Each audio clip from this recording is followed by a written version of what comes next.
La naturaleza de lo que resulta en la resurrección de Cristo. Por Austin Sparks. Capítulo 2. Los constituyentes del alma. Ahora reanudamos nuestra consideración de esa naturaleza interna de lo que sale en la resurrección del Señor Jesús. En el capítulo anterior fue cubierto mucho de la idea general, allanando el camino para una consideración más minuciosa y detenida. Y sin ir de nuevo a esa base, buscaremos ir directamente al punto al que llegamos. Para reanudar, nos haremos la pregunta: ¿qué es lo que realmente nos concierne en este momento? Y para todos los propósitos más vitales de nuestra vida y servicio espiritual, es importante, es indispensable que entendamos la diferencia entre lo que es del alma y lo que es del espíritu. Entonces residiremos en este capítulo sobre el alma y sus constituyentes. Hemos visto que el hombre, desde la caída y por la caída, se dice definitivamente por la palabra de Dios que es una criatura almática. Eso es declarado y muy enfáticamente por el apóstol Pablo en su primera carta a los Corintios, capítulo 2. Nuestra traducción usa la palabra natural en lugar de la palabra griega almático. Cuanto a los constituyentes del alma, están los que yacen cerca de la superficie o en la superficie, y hay muchos otros que están por debajo de la superficie, que no son aparentes, y algunos de los cuales están completamente más allá de nuestro poder de alcanzar y nombrar. El hombre, como una criatura almática, tiene factores y elementos en su composición que son más profundos que nuestra percepción. Es un ser muy complejo, capaz de manifestar características muy extraordinarias. En un sentido, es un ser muy peligroso, y principalmente es en esa esfera del peligro del hombre natural de lo que estamos ocupados en este momento.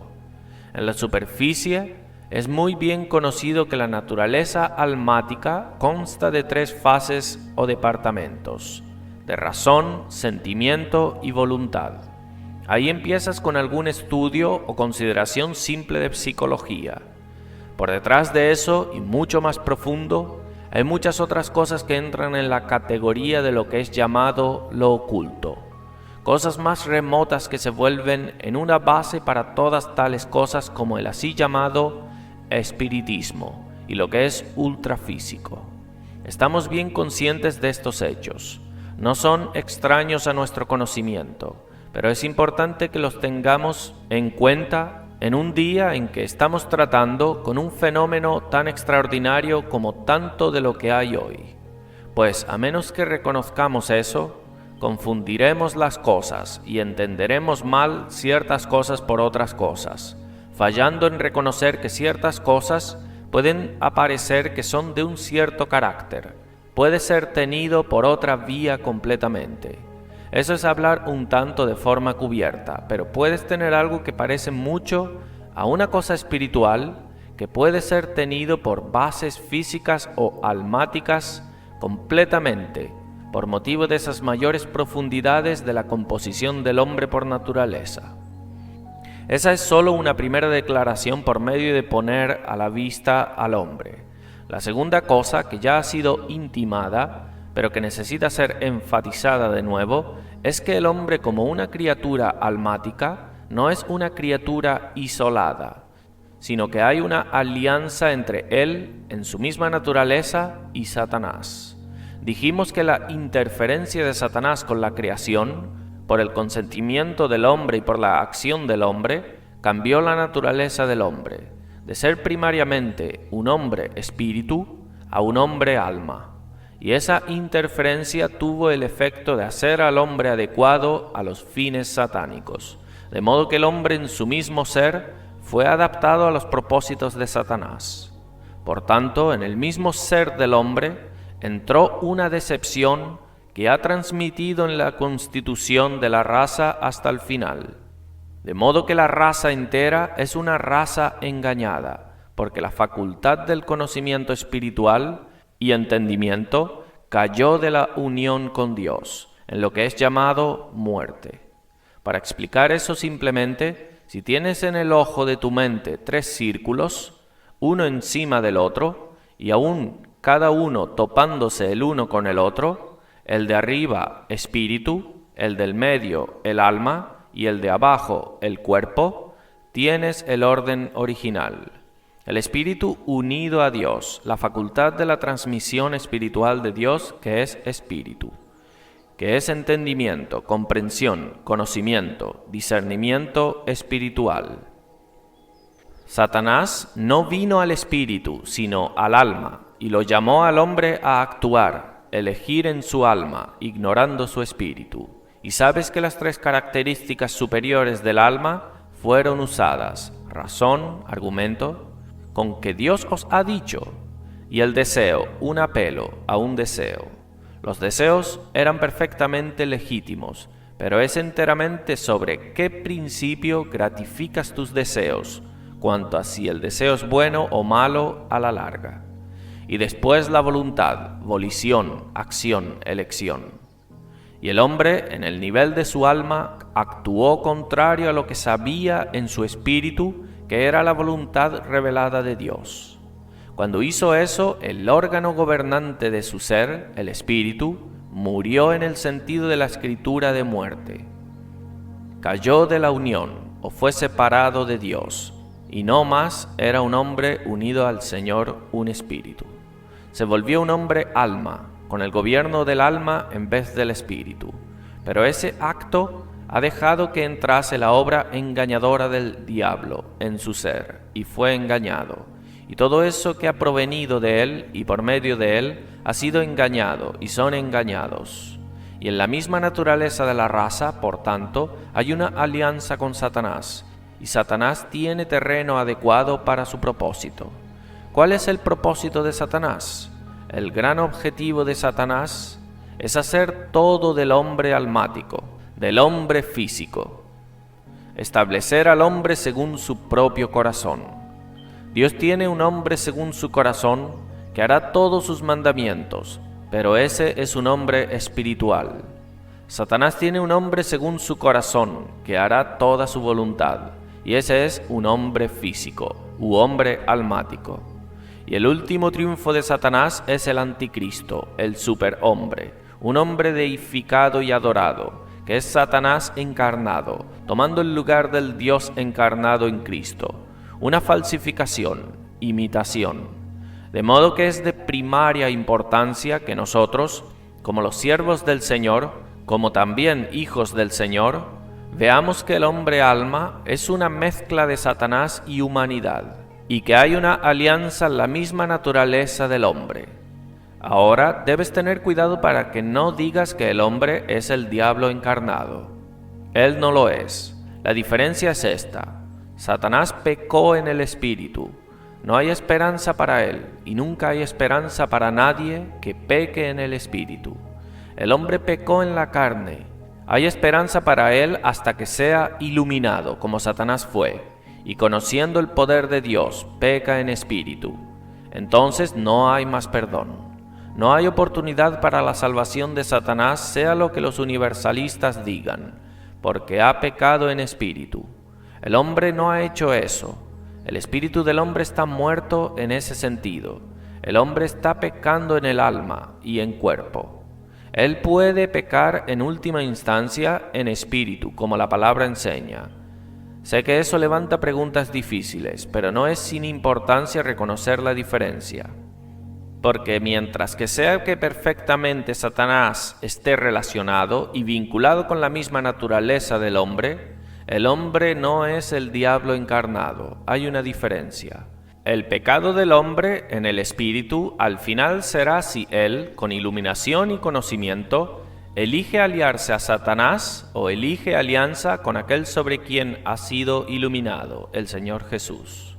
Entonces vendrá la cuestión, cuanto a si peca meramente como un hombre natural peca, o si peca en la otra esfera. Esa iluminación es la obra del Espíritu Santo. Esa obra del Espíritu Santo requiere el espíritu del hombre como su órgano. Por eso, pecar contra el Espíritu Santo es pecar en el órgano de la iluminación espiritual, que es el Espíritu. El mundo está pecando, pero puede ser salvo, mientras su espíritu no haya sido iluminado por el Espíritu Santo y vivificado. Es pecar en el alma y en el cuerpo, pero una vez que pasas más allá de esa esfera y entras en la esfera donde los espíritus pecan, son mantenidos en cadenas hasta el castigo eterno. Ese es un lado terrible de las cosas, pero lo menciono por medio de discriminar, de buscar llegar al corazón de alguna de nuestras dificultades, y principalmente, claro, de definir ciertas diferencias entre un hombre almático o una criatura almática con Satanás implicado, o mezclado y aliado con esa naturaleza y volviéndose otra cosa tal como Judas al final se volvió, una encarnación de Satanás cuando entró en él. Hubo un punto en el que Satanás estaba obrando a través de Judas. Llegó a un punto en que Satanás obró en él. Obraba a través de él por alianza con su alma. Obró en él cuando Judas consintió a que entrara en él, y al final rechazó a su Señor. Ahora, esta alianza entre el hombre almático y Satanás debe ser reconocida. ¿Cuál es su naturaleza? Estoy completamente seguro que mucha gente no ha hecho esa discriminación y están en dificultad. Están conscientes de que en su vida de alma hay algún tipo de una alianza con el maligno, y en ciertos momentos son agudamente conscientes de ello y sufren. No saben dónde su propia personalidad termina y dónde el diablo empieza, y luego caen en la aceptación de la sugerencia del diablo de que se han vuelto poseídos del demonio. Y eso es completamente otra cosa. Marca esa diferencia, es una tremenda diferencia. En tu vida de alma, bajo las circunstancias dadas, el efecto de una comida demasiado pesada por la noche, o algo como eso, hace que te vuelvas irritable y de mal genio, y probablemente lo muestras en palabras o acto. Y cuando lo haces, es como el mismo diablo, sientes la misma presencia del diablo, y cuando lo hayas pasado, es como una pesadilla terrible. Sí, un hijo de Dios. Es una relación próxima de tu cuerpo y tu alma. Luego, el diablo empieza a susurrarte sobre estar poseído por el demonio. Y si lo tomas, no hay fin a eso. La oscuridad y las tinieblas. Pero esto es otra cosa por completo. No has pecado en tu espíritu. No quiere decir que no tengas responsabilidad, porque el mismo hecho de que sabes que está mal y rebelarte contra eso, es el alzamiento de tu espíritu decirte que vayas y que arregles eso. Pero no quiere decir que hayas pecado en tu espíritu, aunque tu espíritu pueda haber sido tocado por la impureza de eso, y tendrás que ir y pedir por la limpieza de la carne y del espíritu. Esa es la palabra de Dios, pero mantén tu línea trazada en las dos cosas. La posesión demoníaca es cuando el diablo entra en tu espíritu, no meramente en tu alma. Mira la palabra del Señor sobre esto, Santiago 3:15, porque esta sabiduría no es la que desciende de lo alto, sino terrenal, animal, diabólica, almática, demoníaca. Ahora, la sabiduría es una facultad del alma, es en el lado intelectual del alma, el intelecto. La palabra dice que esa sabiduría es almática, es terrenal, y su inspiración es del infierno, es demoníaca. Es una palabra fuerte, traducida aquí diabólica. Llevas eso a la carta a los Corintios, la discusión de Pablo sobre la sabiduría de este mundo. Ves que fue introducida en la asamblea de Corinto. Puedes darlo por sentado que esos creyentes corintios no tomaron o introdujeron nada que era obvia y patentemente inicuo o malo. La filosofía del mundo griego era una cosa muy sublime y bella. Esa filosofía sobre el destino del hombre, leemos de los filósofos griegos, era muy bella. Ellos estaban introduciendo esto y mezclándolo con la verdad cristiana en una asamblea de santos. Y el apóstol dice que es la sabiduría del hombre, y relaciona esa sabiduría con el hombre almático, que no recibe las cosas del Espíritu de Dios, pues le son locura, y no puede conocerlas. Y dice que ser almático es la sabiduría del mundo, y Santiago define todo eso como terrenal, almático, demoníaco. ¿Y no fue demostrado?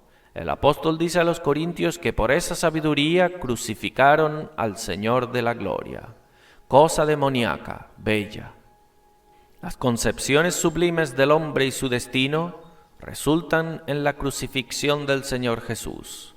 Es la sabiduría natural del hombre. ¿Ves lo peligroso que un hombre puede ser en su filosofía, en sus mismos pensamientos y razonamientos? Y por eso el hombre en sí mismo, razonando, argumentando, filosofando, analizando, es excluido completamente por la cruz del Señor Jesús, y no tiene lugar en aquello que resulta con la resurrección del Señor Jesús. Oh, esta sabiduría, la que ninguno de los príncipes de este siglo conoció, porque si la hubieran conocido, nunca habrían crucificado al Señor de gloria. Esta es la sabiduría de la resurrección, una cosa completamente diferente. O lee lo que Judas dice sobre este hombre natural, verso 19. Estos son los que causan divisiones, los sensuales, entre paréntesis almáticos, que no tienen al Espíritu. Esas dos cosas son puestas una en contra de la otra, el tener el Espíritu y ser almático. ¿Qué significa tener el Espíritu? Bien, significa que el espíritu humano ha sido resucitado de su lugar de inactividad, renovado, nacido de nuevo, y se ha vuelto en el vaso del Espíritu Santo. Cualquiera de esos se espera, por tanto, que sean predominantemente espirituales sobre esa base doble de que sus espíritus han nacido de nuevo y el Espíritu Santo es residente dentro, y por eso no son predominantemente almáticos. Y estas cosas no serán así, o no deberían ser así, quienes causan divisiones, porque son almáticos, no teniendo el Espíritu. Esta frase dice que el hombre almático, que es predominantemente almático, no tiene el Espíritu. Dice, para dejar eso más enfático, que el Hijo de Dios está completamente, o debería estar completamente, por encima de las meras obras de su alma. ¿No es verdad que los éxitos de Satanás vienen por medio de la naturaleza almática siempre? Estos son los que causan divisiones. ¿Qué es lo que hace divisiones de este tipo? Judas no está hablando sobre esas separaciones que son legítimas, que debemos separarnos de todos los que andan desordenadamente, sino de estos tipos que son del carácter de los corintios. Yo soy Pablo, y yo de Apolos, y yo de Cefas, y yo de Cristo, por motivo de que el elemento natural está triunfando. Bien, la cosa de estas cosas es sólo la vida del alma, o en sus razonamientos, o deseos, o en sus voluntades. El remedio para estas cosas es, como Pablo señala a los corintios, es que ese hombre natural reconozca a Jesucristo y a Él crucificado, y que el Espíritu sea predominante en el creyente.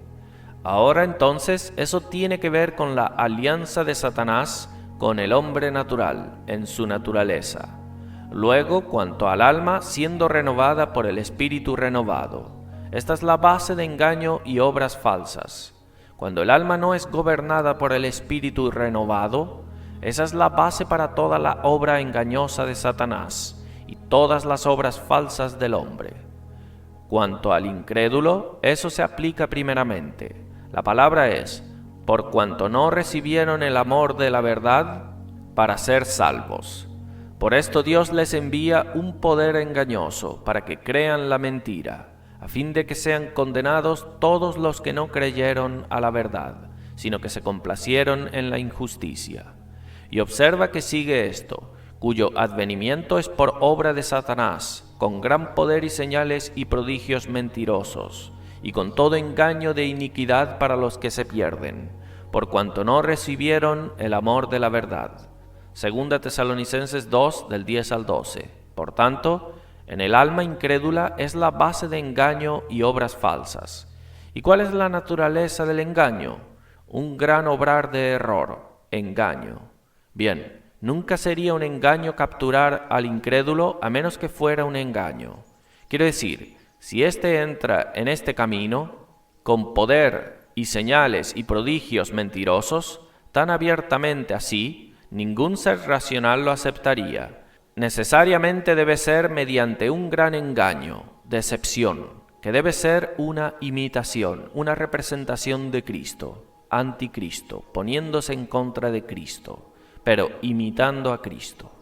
Hay una multitud de gente hoy que han estado en el camino de la verdad, no los paganos que nunca han estado en el camino de la verdad, pero aquellos que han tenido todas las tradiciones cristianas, que tienen una Biblia libre, desencadenada, que tienen aquello que habla de la preeminencia inequívoca de Cristo, que se han negado a creer, para quienes la autoridad de la palabra de Dios está completamente socavada y la autoridad de la persona de Cristo está abandonada. Y estas personas están siendo cogidas en un gran engaño, algo falso. Satanás es exitoso mediante sus propias vidas del alma. El engaño es por motivo de lo que estas personas son en sus propias naturalezas y la actitud que han tomado hacia la verdad presentada. Lo que quiero decir es esto: lo que es llamado el mundo cristiano, este país y países continentales, creo particularmente Alemania, han tenido el conocimiento de la verdad como ningún otro país en este mundo, la verdad de Cristo, y un conocimiento mucho más pleno de la verdad ha habido en estos países que en cualquiera. Ahora, la aceptación de lo que es llamado modernismo es incredulidad en su mismo núcleo. Nosotros vamos a ver los mayores engaños en estos países, un gran obrar de error, y habrá estos prodigios engañosos, poderes y señales, y el engaño de la injusticia. La vida del alma mediante el intelecto y volición ha sido desarrollado en esa parte del mundo más que en cualquier otra parte, y ese desarrollo está funcionando tan claramente en comunión con un cimiento de incredulidad. Algunos de ustedes saben lo impregnado que el mundo cristiano está en su mayor desarrollo con eso que es llamado modernismo. Incluso círculos evangélicos han recibido inconscientemente en su mismo sustrato ideas paganas, psicología pagana, de la cual estuvimos hablando en el capítulo anterior. Te pregunto, ¿cuántos, comparativamente, del pueblo del Señor y los siervos del Señor hoy tienen una percepción clara de la diferencia entre el alma y espíritu y tienen una comprensión operante de ello, de modo que sus ministerios sean capaces de reconocer y discernir esa diferencia y obra como corresponde? Comparativamente muy pocos, de modo que nuestra obra evangélica es llevada a cabo sobre la base de una psicología que no es de la Escritura, y la naturaleza almática del hombre es la base de ambos. El hombre en la naturaleza es apelado. Si sólo su razón pudiese ser persuadida, y sus emociones movidas, y su voluntad influida a actuar sobre ciertas proposiciones presentadas, has conseguido una conversión. Nada de eso. Las conversiones no se dan en ese nivel. Lo que es nacido de nuevo no es el hombre almático, es el hombre espiritual. El alma no puede nacer más de nuevo que el cuerpo. Es el espíritu que nace de nuevo. El alma deriva el beneficio, pero no confundas efectos con causas. Alguien verdaderamente nacido de nuevo, cuyo espíritu ha sido renovado por el Espíritu Santo, tendrá un cambio en la vida del alma, pero los cambios en la vida del alma serán los efectos y no la causa. El peligro es prenderse de tus efectos y hacer de ellos todo. Tus nuevos sentimientos, tu nueva manera de pensar, tu nuevo sentido de propósito, nuevo deseo, volición, elección, son los frutos, no la causa. Pero la gente toma los efectos y empiezan a hacer de los efectos todo, y rodean una experiencia. Y ese es el peligro de todo, que han vuelto a otro nivel. Es importante reconocer eso. Coges un joven convertido, verdaderamente nacido de nuevo, y él empieza a moverse a los efectos del nuevo nacimiento, los nuevos sentimientos, aquello que viene a través del alma, como el bien del nacimiento del espíritu. Se mueven a eso, y si has tenido mucha experiencia, sientes que quieres darle una pequeña precaución. Pero no es siempre sabio sentarse sobre sus nuevos entusiasmos. Ellos no entenderán o empezarán a refrenarse. Pero tú conoces el peligro y si eres sabio, como un vigilante de sus almas, sabiamente, gentilmente, cuidadosamente, sin enfriar, sin desalentar, buscarás mantener las cosas fundamentales a la vista, porque sabes que en un mes más o menos ellos se tropezarán contra algo, cuando estas cosas externas no serán lo que eran, y cuando el florecer empiece a caer y los vientos soplar, ellos empezarán a cuestionar si, después de todo, no era sino una emoción, o si era real. Y conoces el peligro de esa hora. Quieres entender y ser capaz, tan sabio como un enfermero de almas señalar. Sí, no confundas los efectos con la causa. Naciste más profundo que eso, y tienes que aprender a permanecer en tus pies espirituales, sin una sensación. A la larga tienes que aprender a estar con el Señor, donde no tienes un sentimiento de ningún tipo. El alma no puede nacer más de nuevo que el cuerpo ahora. Es importante que sepas eso y lo reconozcas. Cuanto al creyente, hemos tocado eso hasta ahora, pero quiero decir una palabra sobre el peligro de la proyección del alma en el creyente, es decir, de proyectar, imponer la voluntad natural, o los sentimientos naturales, o razonamientos naturales. Hay un gran peligro aquí para creyentes y especialmente en la obra del Señor. Claro que se aplica a la vida generalmente para el creyente. Si tú y yo estamos proyectando o imponiendo nuestra propia voluntad como un hijo de Dios, dos cosas pueden suceder, cualquiera o las dos. Podemos ser engañados o mal guiados. Con frecuencia, un hijo de Dios quiere algo desesperadamente y empieza a obrar y manipular para obtener eso, e impone su voluntad en esa dirección. Ese hijo de Dios es muy probable que se extravíe, es decir, vaya en una dirección equivocada, en un engaño. Lo mismo es verdad en nuestros sentimientos, nuestros gustos, nuestras preferencias, nuestras emociones. Si las proyectamos, nos extraviarán. Si permitimos que nos lleven, nos llevarán a una posición falsa. Y lo mismo con nuestro razonamiento. El razonamiento de un hijo de Dios a menudo mete a ese hijo de Dios en un terrible desastre. Cualquier engaño de ese tipo, y entran en una posición falsa y lo alternativo no es alternativo en absoluto, es solo su desarrollo práctico, obras falsas. Esa proyección de nuestra voluntad, esa imposición de nuestra voluntad o nuestros sentidos, nuestros deseos, nuestras emociones o nuestros raciocinios resultarán en obras que son frutos falsos y que no permanecerán.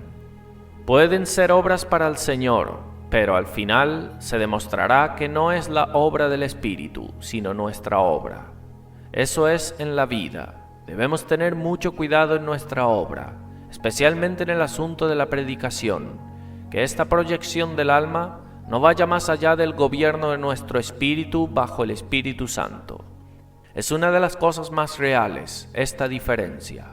Una de las cosas más confortantes para mí, al mirar hacia atrás a los años que no sabía lo que sé hoy, en el sentido teológico de estas diferencias, cuando no había entrado experimentalmente en el significado más profundo de la cruz en esta esfera, era saber que había nacido de nuevo. Esto es porque a menudo, en días de muy poca iluminación en este asunto, recuerdo distintamente cómo en el curso de la predicación yo decía algo en mi sermón y la base de todo se caería cuando decía eso. Era como si hubiera caído en una bolsa de aire. Sabía dónde cesaba de moverme de un nivel y caer a otro, y tenía que ir a la oración y decir: Señor, nunca diré una cosa como esa otra vez. Y muchas veces acontecía eso. Recuerdo distintamente cómo, después de la guerra, había visto bastante de lo que estaba pasando. Uno estaría predicando y refiriéndose a la guerra en alguna manera, alguna experiencia, e invariablemente era como si el Espíritu Santo parase ahí y no quisiese seguir conmigo. Y yo llegaba al lugar donde la guerra era tabú en sermones, no porque no tuviese teoría externa sobre el asunto en absoluto, ilustraciones en la esfera del alma que pudiesen haber sido efectivas, pero el Espíritu Santo decía: No estoy en esa cosa horrible. Eso es una cosa negra, oscura. No la toques, déjala sola. Tuve que dejar eso. Y tuve muchas experiencias como esa antes de entender estas cosas desde una perspectiva teológica. Pero veo hoy y veo lo que la cruz del Señor Jesús significa. Puedes tener la experiencia aunque no tengas la teoría. La gente que no tiene vida real espiritual con Dios puede hacer todas esas cosas, pero los que se están moviendo con el Señor llegan al lugar donde aprenden un montón de cosas nuevas y aprenden internamente en sus propios espíritus. Ahora, lo que es verdad de un lado es verdad del otro. Hay un gran peligro de la proyección del alma en fuerza que lleva al engaño y obras falsas. Hay también un peligro de debilidad espiritual en relación con el alma. El alma puede que no sea fuerte, puede que no sea el tipo agresivo de alma, puede que no esté hallando algún sentimiento o emociones fuertes, puede que no esté hallando alguna afección o raciocinios fuertes, o algún sentido de ser instado por una intención fuerte. Y porque eso es así, estás igualmente en peligro. Has llegado al lugar que tal vez es uno de los lugares más peligrosos a los que puedes llegar, peligrosamente cerca de la pasividad, que es un fundamento feliz de caza para el diablo. David estuvo en un estado de pasividad en el día en el que el tiempo vino para los reyes ir a la batalla, y él envió su mariscal de campo y se quedó en casa, subió a su cama. ¿Sabes lo que el diablo hizo con él aquel día? Por el resto de su vida él fue cicatrizado. Y hay un peligro de debilidad espiritual. Estoy hablando de creyentes ahora, claro, en relación con el alma. El espíritu, por un lado, tiene que sujetar el alma y mantenerla sometida. Por otro lado, el espíritu tiene que decirle al alma: sigue ahora, ninguna pasividad, ningún establecimiento, ningún establecerse. Cuando no nos apetece, el espíritu tiene que decir: venga. ¿Entiendes lo que quiero decir? Es tan importante ver ese lado como el otro. Puedes ser engañado sobre la base de pasividad justo tanto como sobre la base de la agresividad del alma. Ahora, otro peligro que entra en la esfera de la vida del creyente en esta conexión es la de esferas refinadas de alma en el servicio. Quiero decir esas esferas refinadas del alma que pueden ser llamadas lo místico, lo artístico, lo oculto. Muchísimas personas confunden lo místico por lo espiritual. Y algunos de los grandes cultos del alma, sistemas cristianos que son enteramente almáticos, tienen su mayor auge en esta esfera donde hay una atmósfera veneradora o una herencia de misticismo, donde hay una atmósfera artística o estado de cosas. Roma ha desarrollado eso hasta un final. Puedes tener un tipo muy puro de falsificación de la obra del Espíritu Santo, en una esfera donde lo místico y lo artístico es sumamente desarrollado en estas partes del mundo, donde el trasfondo duro y más o menos frío de lo práctico, lo comercial, existe. Y el marco histórico de las cosas son más descaradas. Pero entras en esas partes del mundo donde toda la historia es mística, artística, esas esferas más finas del alma, y hallarás que una falsa espiritualidad tiene una expresión mucho más pura ahí, y parece mucho más como la verdadera cosa, por motivo del marco del alma, el coloreo bello, las condiciones artísticas y el temperamento místico. El engaño se hace mucho mayor. La cosa entera obra según su trasfondo. Si obtienes un trasfondo teutónico, obtienes una expresión. Si tienes un trasfondo céltico, tienes otro. Es importante reconocer eso. Es solo un asunto de grado entre esa pasividad que se sienta y tiene un tiempo tranquilo y registra lo que viene, y el sacerdote budista que se separa a sí mismo de la sociedad y pasa por largos ayunos a fin de sintonizar su alma con el mundo místico, y recibe comunicaciones e impresiones. Es solo un asunto de grado, es la única cosa, es almático. El sacerdote budista puede enseñarnos mucho de lo que viene del otro mundo. Él está mucho más por delante de nuestros cultos. Es solo un asunto de grado, es la misma cosa. consigues una cosa más profunda y más pura, si la quieres llamar así, si es que esa cosa es pura en absoluto, en la esfera de un sacerdote budista, porque tienes un trasfondo histórico místico, una esfera de alma refinada. Es misticismo. Eso no es el espíritu. Todos nosotros sabemos, es decir, quienes tienen algún discernimiento real espiritual y vida, que ciertas personas de un temperamento artístico aceptarán mucho más rápido la enseñanza, por ejemplo, del cuerpo de Cristo, o tales enseñanzas.